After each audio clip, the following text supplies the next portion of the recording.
والصلاة والسلام على من لا نبي بعده أما بعد فأعوذ بالله من الشيطان الرجيم بسم الله الرحمن الرحيم وكلا نقص عليك من أنباء الرسل ما نثبت به فؤادك اللهم صل على محمد وعلى آل محمد كما صليت على إبراهيم وعلى آل إبراهيم إنك حميد مجيد اللهم بارك على محمد وعلى آل محمد كما باركت على إبراهيم وعلى آل إبراهيم إنك حميد مجيد. معزز دوستو،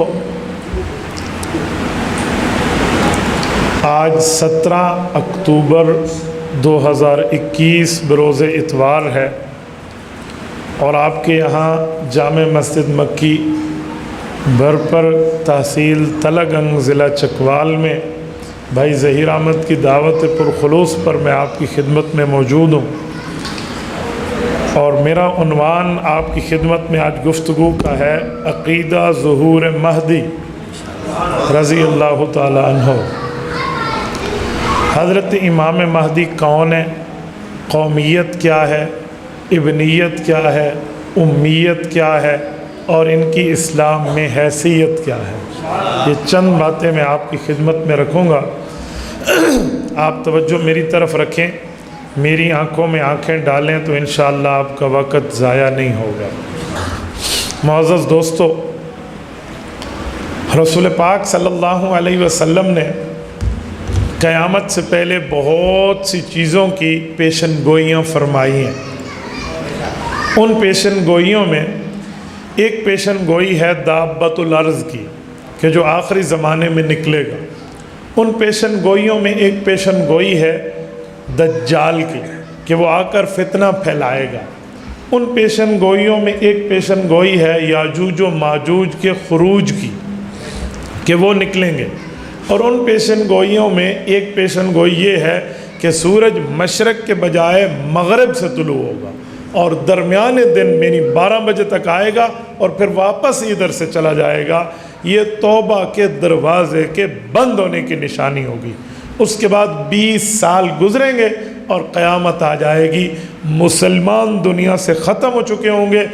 جب قیامت آئے گی، سورج گرے گا، چاند گرے گا، ستارے گریں گے، پہاڑ اڑیں گے، یا دریا و سمندر ابل کے باہر آئیں گے۔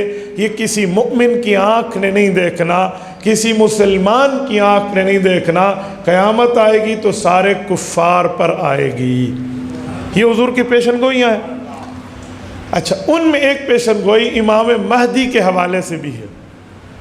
مسئلہ یہ ہے کہ حضرت امام مہدی کی شخصیت کو اتنا متنازع بنا دیا گیا ہے کہ عام بندہ یہ سمجھتا ہے کہ شاید ہمارے اہل سنت والجماعت میں امام مہدی کا تصور ہے یا نہیں ہے۔ لوگ نام ہی سیدھا نہیں لیتے۔ کوئی کہتا ہے مہدی، یہ مہدی لفظ نہیں ہے، مہدی لفظ ہے۔ اچھا، بعض لوگ سمجھتے ہیں امام مہدی پیدا ہو چکے ہیں۔ اہل سنت کا نظریہ یہ نہیں ہے۔ اہل سنت والجماعت کا نظریہ کیا ہے، یہ میں آپ کے سامنے تفصیلاً رکھتا ہوں، لیکن مجھے بنیاد ذرا سمجھانے دیں۔ امام مہدی کا کچھ لوگ سمجھتے ہیں خروج ہوگا۔ جی خروج نہیں ہوگا، پیدائش ہوگی۔ اچھا، جب پیدائش ہوگی تو ابھی پیدا نہیں ہے؟ جی نہیں ہے۔ ان کی کچھ علامات ہیں، نشانیاں ہیں، تعارف ہے، شناسائی ہے، پہچان ہے۔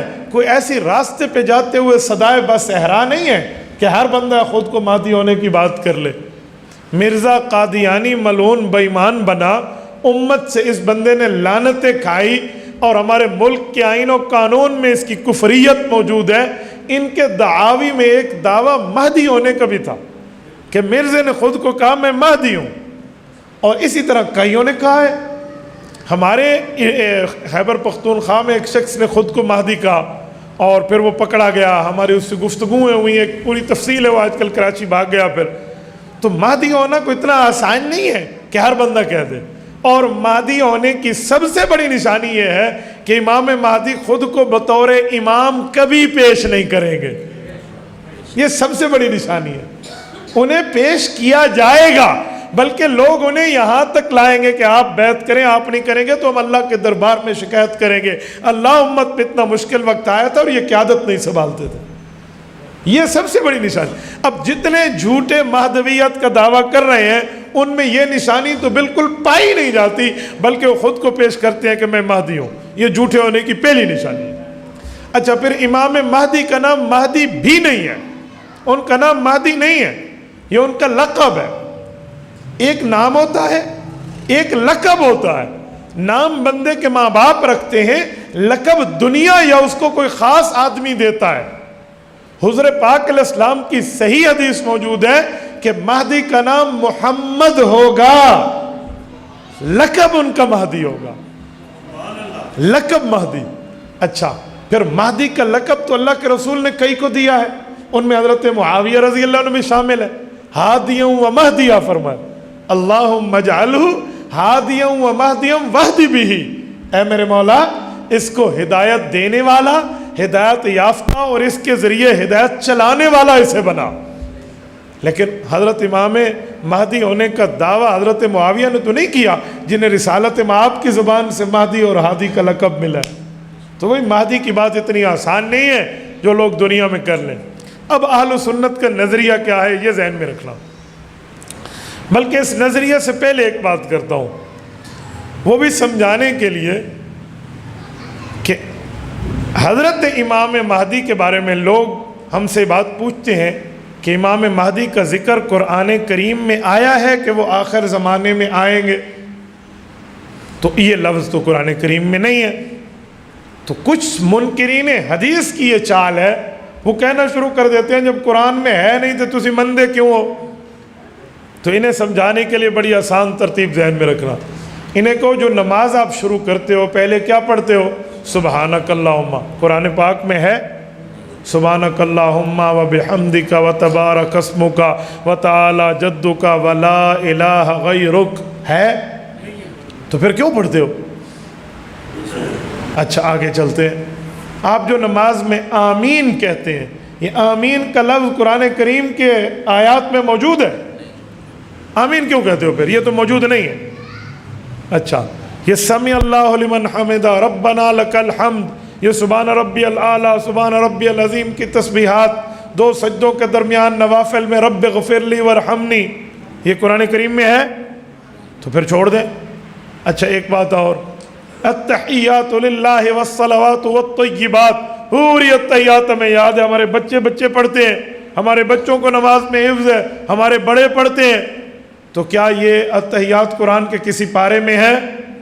کسی حافظ سے پوچھ لیں، یہ التحیات پورے قرآن میں نہیں ہے، تو پھر التحیات چھوڑ دو۔ اچھا تھوڑا آگے چلیں، اللہم صلی علی محمد، ابھی ہم نے درود پاک پڑھا ہے، اللہم بارک، یہ ابھی ہم نے درود پاک پڑھا ہے، درود ابراہیمی قرآن کریم میں ہے؟ درود پڑھنے کا حکم ہے، درود کے لفظ ہیں؟ جی نہیں ہے، تو پھر درود چھوڑ دیں۔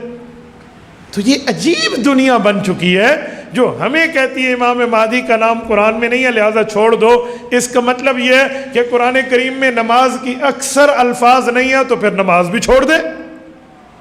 تو اس کا جواب دیتے ہیں بھائی نماز میں نہیں ہے، حضور پاک نے پڑھ کے نماز قرآن میں نہیں ہے، حضور نے نماز پڑھ کے دکھائی ہے، صحابہ اہل بیت نے دیکھی ہے، اسی لیے امت اس کو مانتی ہے۔ تو وہ چاچے تیرے دماغ کو اپڈیٹ کرنا چاہیے، اسی صحابہ اہل بیت نے پیغمبر سے حضرت امام مہدی کے ظہور کا عقیدہ سمجھایا اور امت کو سمجھایا۔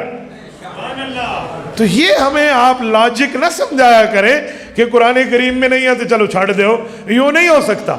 اچھا میں ایک بات سمجھانے کے لیے کہتا ہوں، پوری شریعت میں نہ ہو پھر جرم ہے کہ یہ بات پوری شریعت میں نہیں ہے۔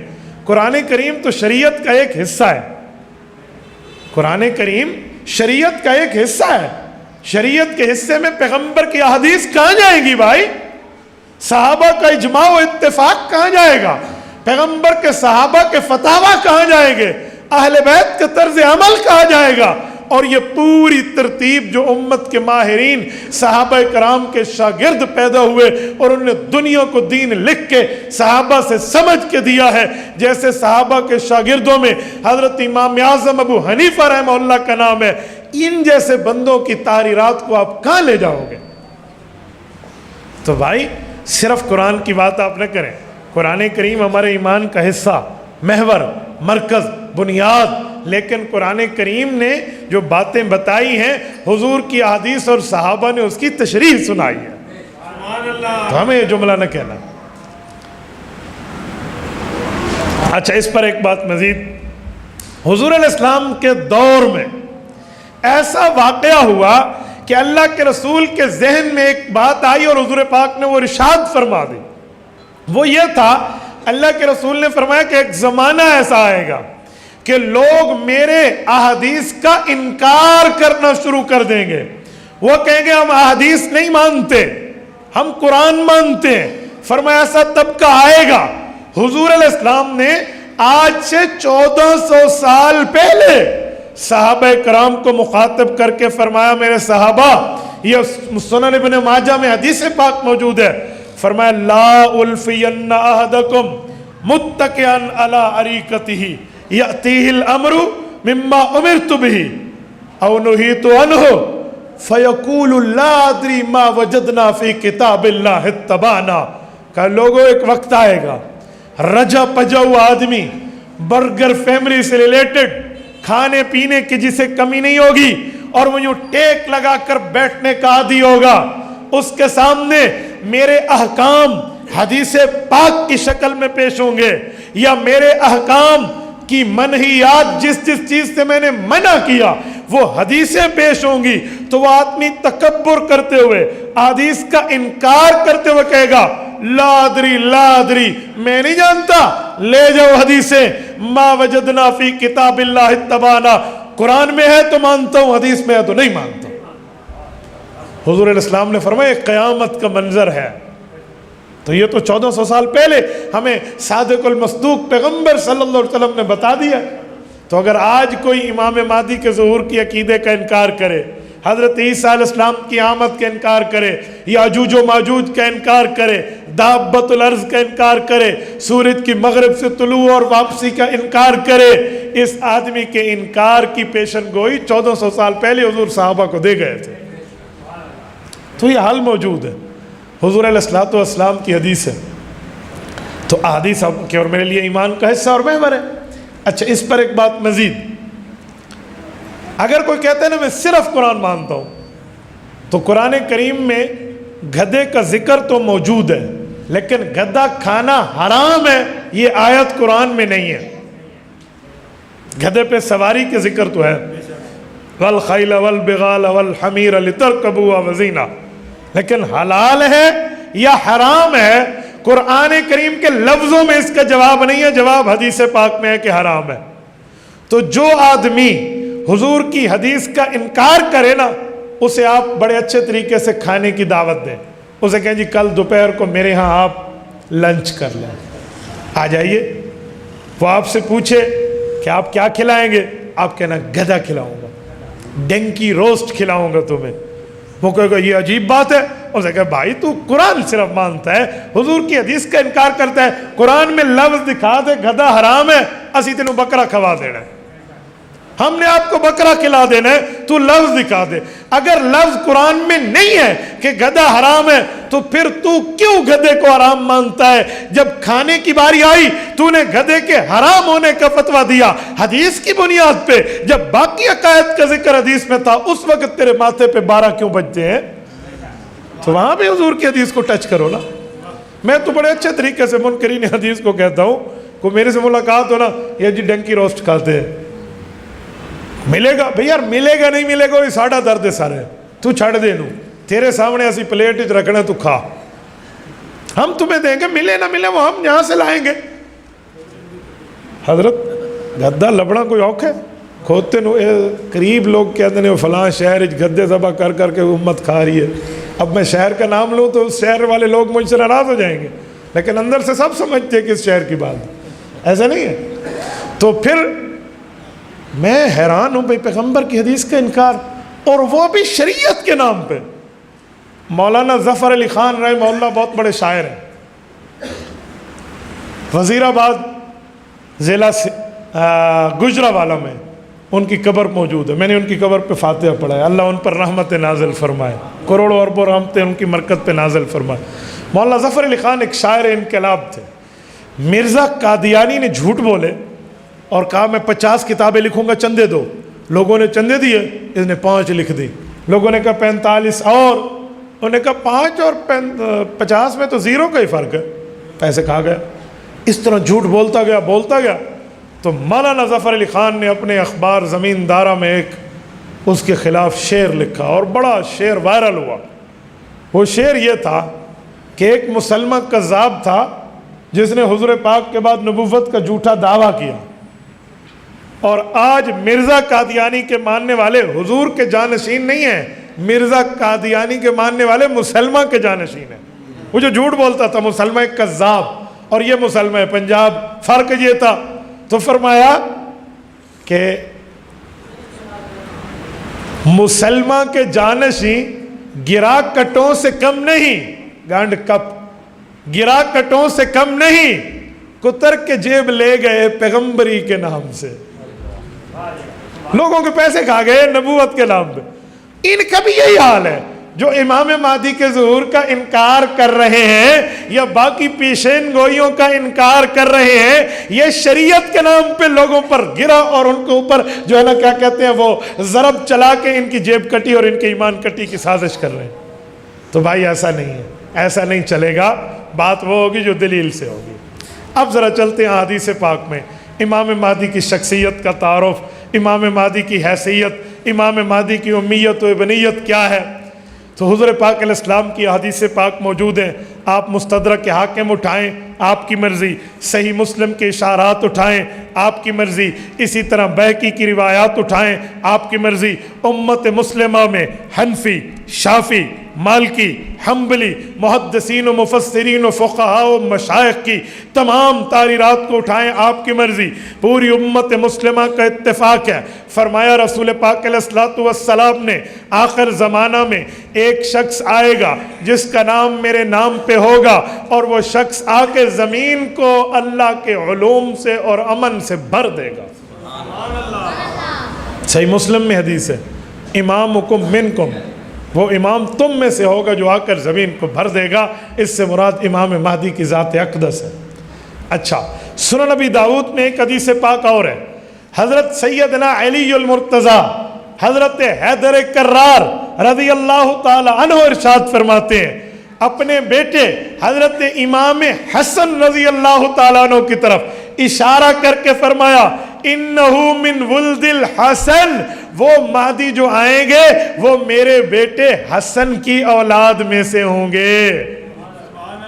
ایک حدیث پاک اور ہے، امام بیہقی رحمہ اللہ نقل فرماتے ہیں، حضور پاک علیہ السلام نے فرمایا، انہو من ولد الفاطمہ، وہ میری بیٹی چوتھی اور چہیتی بیٹی حضرت فاطمہ الزہرا رضی اللہ عنہا کے اولاد میں سے ہوں گے۔ اچھا، روایات تو کئی ہیں، اب ان سب کو ملائیں نا تو جو خلاصہ ہمارے علماء نے نکالا ہے، کیا بات ہے حضرت، وہ کہتے ہیں یہ ساری حدیثیں ٹھیک ہیں، انہیں ملائیں تو پتہ چلتا ہے اولاد فاطمہ تو ہوں گے، لیکن امام مہدی کے ابو جی حضرت حسن کی اولاد سے ہوں گے، ان کی اماں جان حضرت حسین کی اولاد سے ہوں گی، یہ ان کی اولاد حسنی حسینی سید ہوں گے، جسے کہتے ہیں نجیب الطرفین، یہ سعادت انہیں حاصل ہوگی۔ اچھا، امام مہدی جب یوں آئیں گے اور امام حسن رضی اللہ عنہ کی اولاد سے ہوں گے، میں ایک جملہ بطور سمجھانے کے لیے کہتا ہوں، امام حسن کی اولاد سے ہوں گے، مرقات المفاتیح مشکات شریف کی شرح ہے، 12 جلدوں میں ملا علی قاری رحمہ اللہ نے عربی میں لکھا ہے، اور ملا علی قاری کی قبر آج مکہ مکرمہ میں جنت المعلی میں حضرت اماں جان خدیجۃ الکبریٰ رضی اللہ عنہا کے قدموں میں ہے۔ وہ تحریر فرماتے ہیں، حنفی مفتی بھی ہیں، محدث بھی ہیں، فقیہ بھی ہیں، مؤرخ بھی ہیں، مفسر بھی ہیں۔ الکلیل کے تمام معاملات اور ادھر ادھر ان کی باتیں دیکھیں تو ان کے دسترس کو آپ دیکھیں گے کہ ان کا اصل آبائی علاقہ تو افغانستان کا شہر ہرات تھا، لیکن وہاں روافظ سے لڑائی تھی، یہ وہاں سے یہاں تشریف لے آئے اور مہاجر مکی بنے تو ملا علی قاری کا دنیا میں ایک نام ہے. یہ اس شخص نے مشکات شریف کی شرح 12 جلدوں میں عربی زبان میں لکھی ہے. وہ فرماتے ہیں کہ انبیاء کرام کا سلسلہ دیکھیں تو تمام انبیاء کی اکثریت حضرت ابراہیم کی اولاد ہے، لیکن حضرت ابراہیم علیہ السلام کے 2 بیٹے بڑے معروف ہیں. ایک بیٹے کا نام حضرت اسماعیل علیہ السلام ہے، ایک بیٹے کا نام حضرت اسحاق علیہ السلام ہے. اگر حضرت اسحاق کو دیکھیں ان کی نسل سے کئی انبیاء آئے ہیں. اگر حضرت اسماعیل کو دیکھیں ان کی نسل سے خاتم الانبیاء حضرت محمد مصطفیٰ احمد مجتبیٰ صلی اللہ علیہ وسلم تشریف لائے ہیں اکیلے. کہا اسی طرح حضرت علی المرتضیٰ کے 2 فرزند بڑے معروف ہیں. ایک کا نام حضرت امام حسن رضی اللہ عنہ ہے، ایک کا نام حضرت امام حسین رضی اللہ عنہ ہے. کہا حضرت حسین کی اولاد سے کئی اولیاء آئے ہیں، بڑے بڑے نام آئے ہیں، مثلاً امام زین العابدین، امام باقر، امام جعفر الصادق، امام موسیٰ کاظم، امام علی رضا، امام تقی، امام نقی، امام حسن عسکری، بڑے بڑے شخصیات حضرت حسین رضی اللہ عنہ کی اولاد سے آ کر دنیا میں دین کا ڈنکا بجا گئے. لیکن امام حسن کی اولادیں تو آئی ہیں، اتنا بڑا نام امام حسن کی اولاد میں یوں معروف نہیں ہے جیسے حضرت حسین رضی اللہ عنہ کی اولاد معروف و مشہور ہے. کہا اللہ نے جس طرح حضرت اسماعیل اور حضرت اسحاق کی نسل کا فرق رکھا، حضرت اسحاق کی نسل سے انبیاء کئی آئے ہیں، بیٹے چھوٹے ہیں اور حضرت اسماعیل بیٹے بڑے ہیں، ایک خاتم الانبیاء ان کی نسل سے آئے ہیں. کہا اسی طرح حضرت علی المرتضیٰ کے بڑے بیٹے حضرت حسن ہیں، چھوٹے بیٹے حضرت حسین ہیں، چھوٹے بیٹے کی نسل سے بڑے بڑے معروف شخصیات آئے ہیں اور بڑے بیٹے کی اولاد میں امام مہدی خاتم الاولیاء آئیں گے. امام اللہ علی قاری کی بات کر رہا ہوں. آپ اس سے اندازہ لگائیں کہ اللہ رب العزت نے ان کا کیسے ترتیب اور جوڑ بنایا. اور پھر ایک بات مزید، حضرت امام حسن کی اولاد سے آئیں گے. پیغمبر کا بھی فرمان، سنن نبی داؤد میں حضرت علی المرتضیٰ کی بھی بات. میں اس پر ایک جملہ کہتا ہوں، غلط ہے اللہ معاف فرمائے، ٹھیک ہے تو میرے اللہ کی طرف سے ہے. حضرت حسن کی اولاد سے امام مہدی آئیں گے، پوری دنیا کو دین کی خدمت کے لیے حکومت کر کے امن سے بھر دیں گے. حضرت امام حسن رضی اللہ تعالیٰ عنہ کی اولاد سے آئیں گے، کوئی وجہ بھی ہے؟ تو کئی وجوہات ہیں.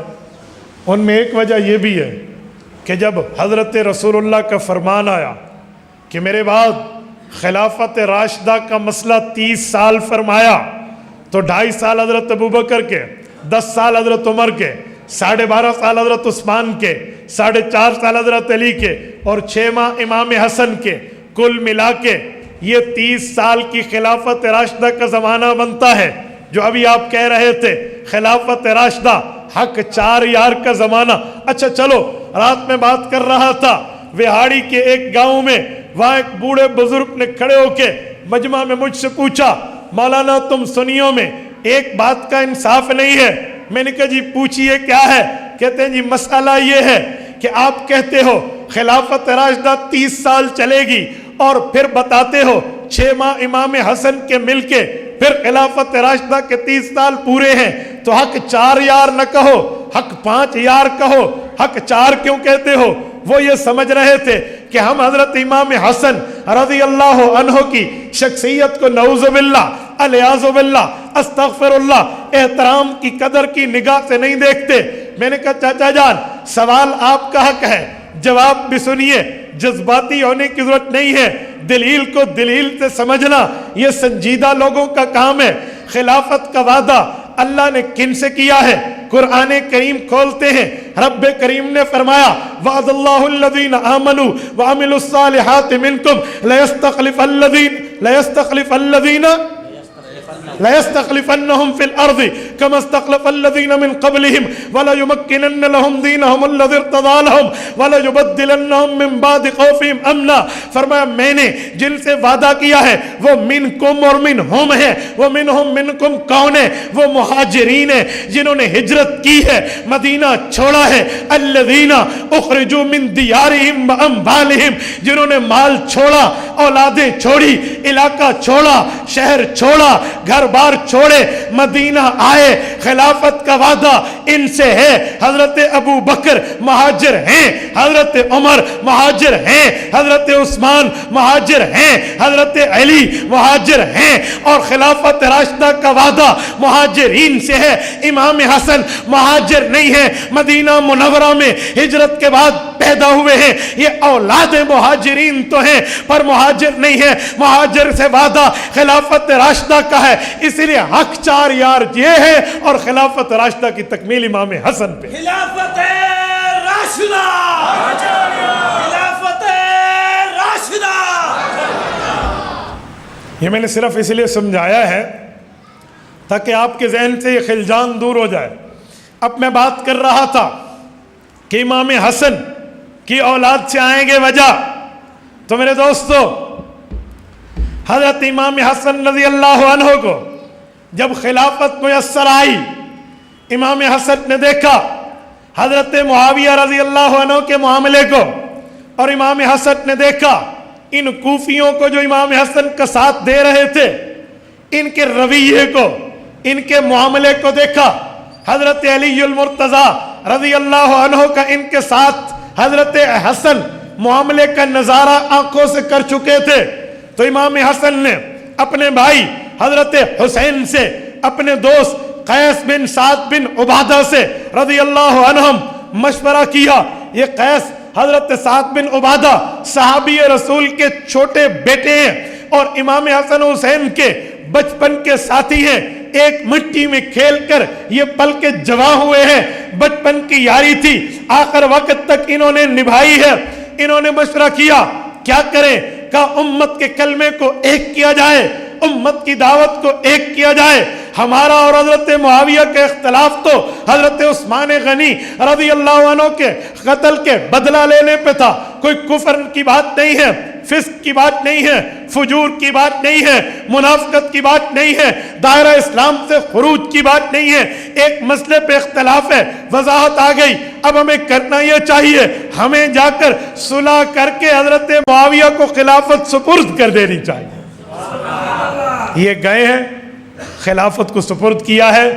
اہل سنت اہل تشیع تمام کتابوں کا اتفاق ہے، خصوصاً اہل تشیع کی کتابوں میں کشف الغمہ فی معرفت الائمہ جلد نمبر 2 ان کے امام اربلی نے لکھا ہے کہ جب حضرت حسن نے بیعت کی، حضرت معاویہ کو سپرد خلافت کی، حضرت حسین نے بیعت کی، تو قیس بن سعد بن عبادہ کے دل میں آیا ان کی تو جنگیں ہوئی ہم سے، ہم کیسے بیعت کریں. اس وقت قدرے تھوڑے سے پریشان و حیران ہوئے تو انہوں نے آنکھوں میں اوما الی الحسین، حضرت حسین کو اشارہ کیا، کیف افعل، کیا کیا جائے. تو حضرت حسین نے آنکھوں میں کہا قم فبایع انہو امامی. جب حضرت حسن بھی بیعت کر چکے، میں بھی کر چکا، اب آپ کے لیے گنجائش نہیں ہے، آپ بھی اٹھ کے بیعت کر لیں. امام اربلی لکھتا ہے قام فبایا، تو ان کے کہنے پہ ان کے دوست حضرت قیس بن سعد بن عبادہ اٹھے اور اٹھ کر بیعت کر لی. اب میں جو بات کر رہا ہوں سمجھیے، حضرت حسن نے کتنی بڑی قربانی دی. اللہ اکبر. یہ جگر خدا کی قسم ان سادات کا ہے، یہ دن ان اہل بیت کا ہے. یہ جگرہ اللہ نے انہیں دیا کیونکہ حضور پاک کی پیشن گوئی پوری ہونی تھی. حضرت نفیع ابن حارث رضی اللہ عنہ راوی ہے، صحیح بخاری ہے، سیدنا ابو بکرہ نفیع ابن حارث، حضرت ابو بکر اور ہیں، ابو بکرہ نفیع ابن حارث صحابی اور ہیں، وہ فرماتے ہیں والحسن فی جنبہ فالتفت الی الناس والی الحسن مرہ.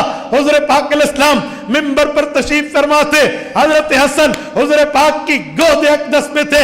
ایک بار حضور لوگوں کو دیکھتے، ایک بار اپنے نواسے امام حسن کو دیکھتے اور پھر یوں فرمایا ان بنی ھذا سید فلعل اللہ ان یصلح بہ بین فئتین عظیمتین من المسلمین. میرا بیٹا حسن سردار ہے، اللہ اس سے دو مسلمان گروہوں میں چکوال والوں، برپر والوں، دو مسلمان گروہوں میں صلح کا کام لے گا. یہ پیشن گوئی حضرت حسن کی صلح پہ پوری ہوئی ہے. اب سنو امام مہدی ان کی نسل سے کیوں آئیں گے، یہ اسی لیے مجھے لمبا نقشہ کھینچنا پڑا. حضرت حسن کا اعزاز ہوگا، حضرت حسن کا اللہ کی طرف سے اکرام ہوگا، احترام ہوگا، اور ان کے اس احترام کو دنیا پر پیش کیا جائے گا. اے حسن ابن علی، تو نے امت کو ایک کیا، خلافت چھوڑی، حضرت معاویہ کو دے دی، امت کا اتفاق ہوا. اب اللہ تجھے اس اچھائی کا بدلہ آخرت میں تو دے گا، دنیا میں یوں دے گا کہ تیری اولاد میں آنے والے امام مہدی کو پوری دنیا کی حکمرانی دے گا.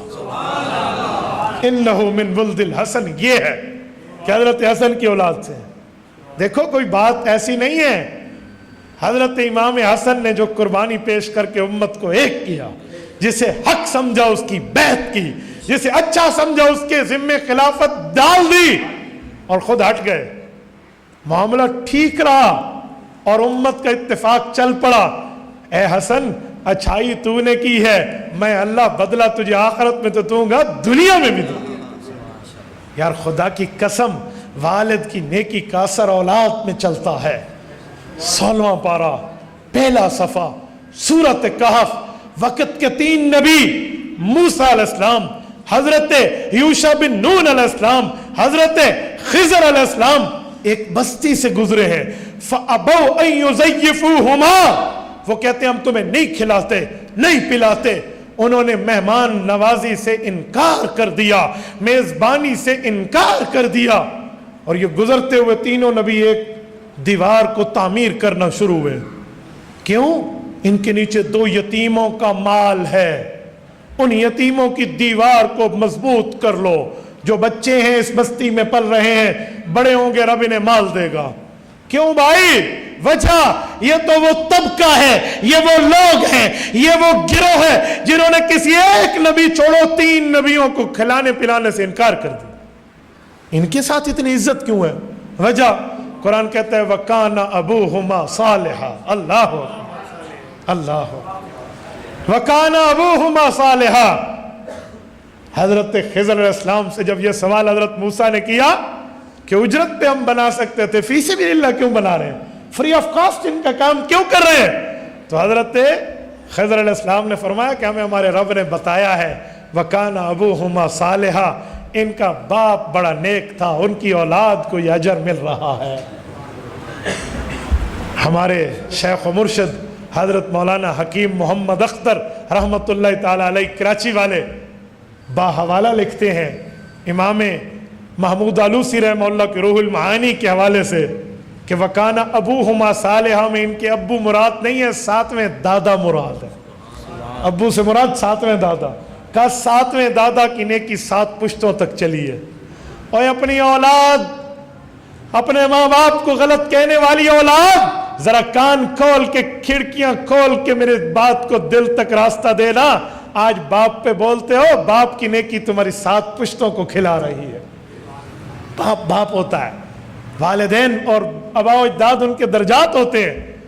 تو یہ ایسا وہاں ہوا نا، دنیا میں بھی ملا، آخرت میں تو ہے. 3 نبیوں سے اللہ نے کام لیا. یار امام حسن نے بھی تو قربانی دی ہے، کتنی بڑی قربانی دی ہے، کتنا بڑی مثال قائم کی ہے کہ ایسے امت کو جنگ سے نکال کے امن کی طرف لائے ہیں، فساد سے ہٹا کے راضی نامے کی طرف لائے ہیں، اور جنگوں سے نکال کے صلح کی طرف لائے ہیں.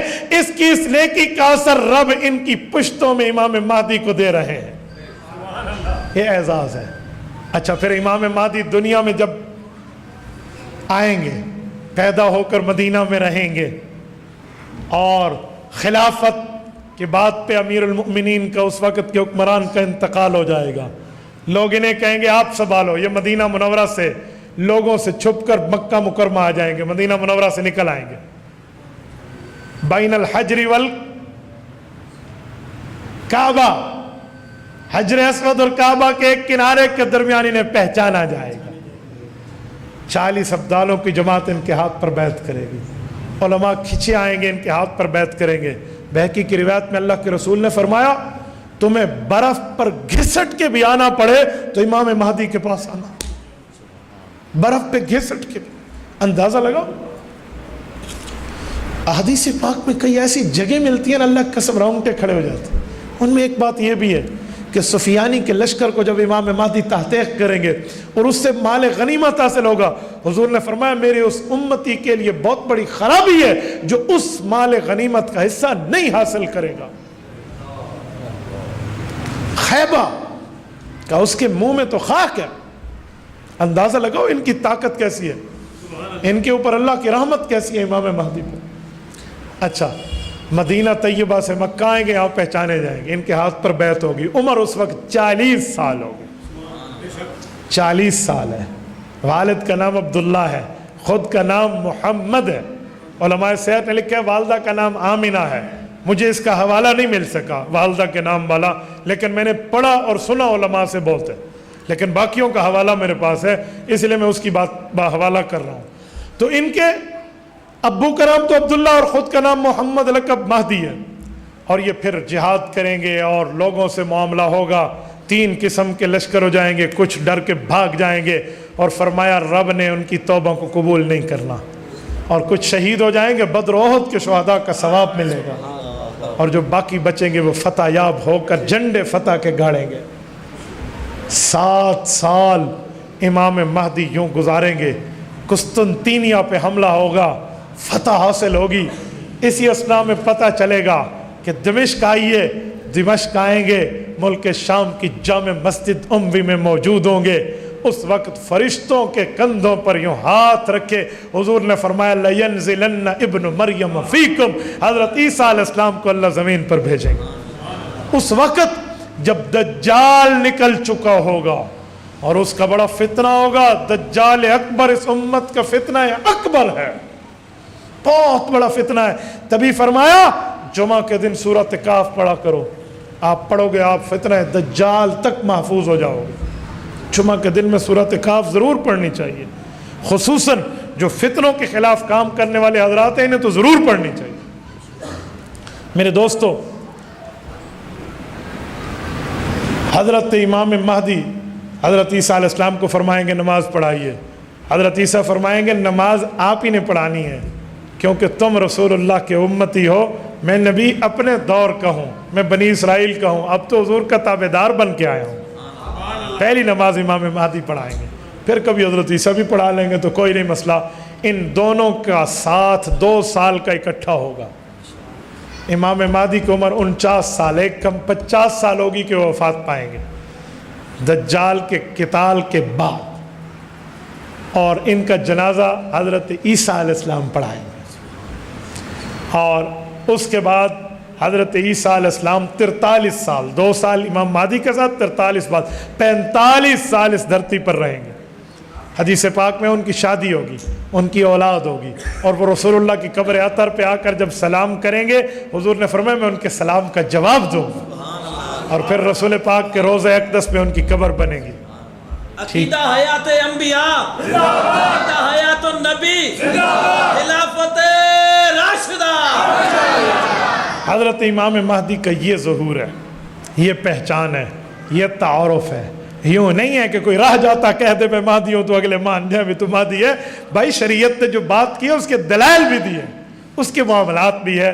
اور یہ اس امت کے بہت بڑا احسان کا زمانہ ہوگا کہ جب یہ دنیا سے رخصت ہوں گے, ملت اسلامیہ کی ایک حکومت ہوگی. حضرت امام مہدی اس وقت حکمران ہوں گے, پھر حضرت عیسیٰ کے ہاتھ میں انتظام و انصرام آئے گا. احادیث پاک میں ہے اتنا امن ہوگا کہ مسلمانوں کے بچے ان موذی جانوروں سے, سانپ بچھوؤں سے اگر کھیلنے بیٹھ گئے تو انہیں ڈسیں گے نہیں. اتنا امن ہوگا.